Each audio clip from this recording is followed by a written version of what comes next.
Hello everyone, welcome ulit to Star PH TV. So it's mail day today and we got some cards na kuha natin from Box Breaks. Yan. So guys, kung ano naman to, let's check it out after our intro.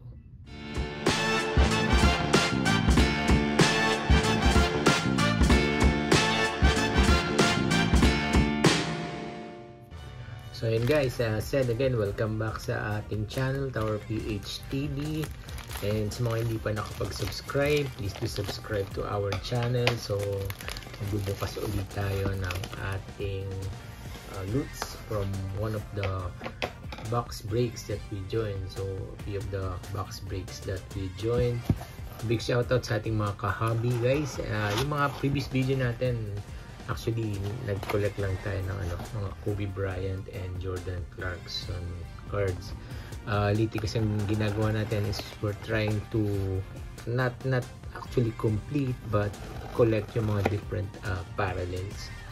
So we started that in 2021 and honestly medyo mahirap talaga mag-collect because like sa set ng Prism for example, parang ilang parallels yun. So from base card, tapos I think may around 52 different parallels pa ng card.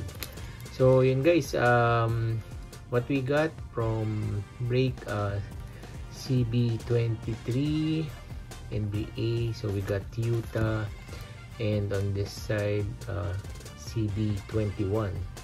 So medyo nakalimutan ko lang guys kung anong to box break to, but yun, to generalize, shoutout na lang sa ating mga ka-hobby na nagko-collect ng mga NBA trading cards. I think this one is Donruss International yung kinuha natin dito, and we got team of Utah. So we got Simone Fontecchio, which is no longer with Utah. We got Colin Sexton. This is yellow and red laser. This one medyo iba rin yung niya. So yun guys, medyo nakalimutan ko yung tawag dito, but if you're familiar with this one, check out or please share sa comment section below. And yung mga asset kino-collect natin na different Jordan Clarkson cards. So this one really looks beautiful. So parang siya, may mga laser lights or something. And yun, said this one parallel, or can be said as one parallel for the Donruss na NBA cards. And Taylor Hendricks, so one of the rookies of Utah. Then we got this from Origins yata. So we only got one card from Origins, and this is Lauri Markkanen of Utah. Let's put it here.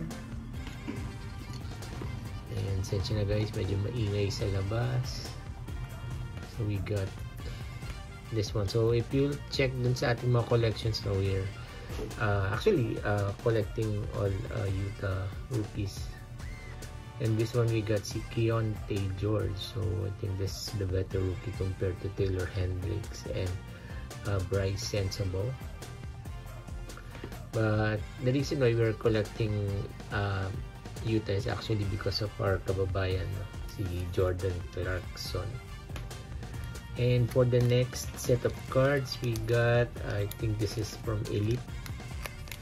I'm not sure if it's Elite International or Elite Timol, sorry, Elite Timol, but we got yun. So every time na nakakakuha tayo ng Jordan Clarkson, I'm really happy kasi kino-collect natin si Jordan Clarkson or Jordan Clarkson cards. So this one from Elite, pero yung pattern niya is almost same this one. So if you see yung from the center, parang may laser na lumalabas. And really a beautiful card pagdating in person. So sobrang ganda ng cards. And we got si John Stockton, same background, and we were able to pull an autograph card an auto card. This one is of Carlos Boozer. And so he did had a great run then with Utah. I think in the early 2000s or mid. Kasi kasabay, alam ko mga kabats siya nila LeBron James eh. Naglaro din siya sa Lakers. Ayan, so kasabay niya ata dito sila Andrei Kirilenko. So that's it for our quick video, guys. I hope na nag-enjoy kayo, nagustuhan niyo yung mga nakuha nating cards, and of course especially we got an auto and some beautiful cards nga from Donruss. So big shoutout sa ating mga ka-hobby, mga co-collectors natin ng NBA trading cards. And yun, also big shoutout sa ating mga members na si BF Angel Mendoza in Seoul, si Sister Tristan Sibaytesha, si Sis Geb ng Hampas Lupang Burgis, and si John RT Vlog, si John Collab, so kanyang bagong channel, John Collab. And yung isa pa niyang channel, yung Mimi and Yuki. And also big shoutout sa ating mga kaibigan na mukbangers, SM artists, content creators, vloggers, gamers, action figure collectors, and trading card collectors. So yan, as said guys, I hope nag-enjoy kayo, and please do leave a like, and sa mga hindi pa po nakapag-subscribe, please do subscribe to our channel, Tower PH TV, where currently we talk about different types of collection, and lately medyo napopokus tayo sa mga NBA trading cards. Kasi if you see dun sa mga iba natin pinopost, no, so parang lottery ticket na nangyayari ngayon sa mga NBA trading cards because of the recent outflow of Wembanyama autograph cards that medyo maraming nag-aabang, and some are waiting and willing to buy it for $1 million. So yan, parang lottery ticket nga talaga yung mga NBA trading cards ngayon.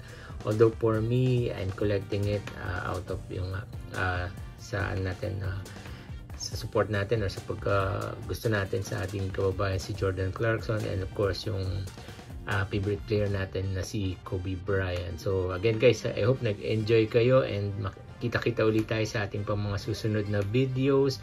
Tower PH TV, please do subscribe and share na din sa ating mga kaibigan na mga collector. So yan, maraming salamat po.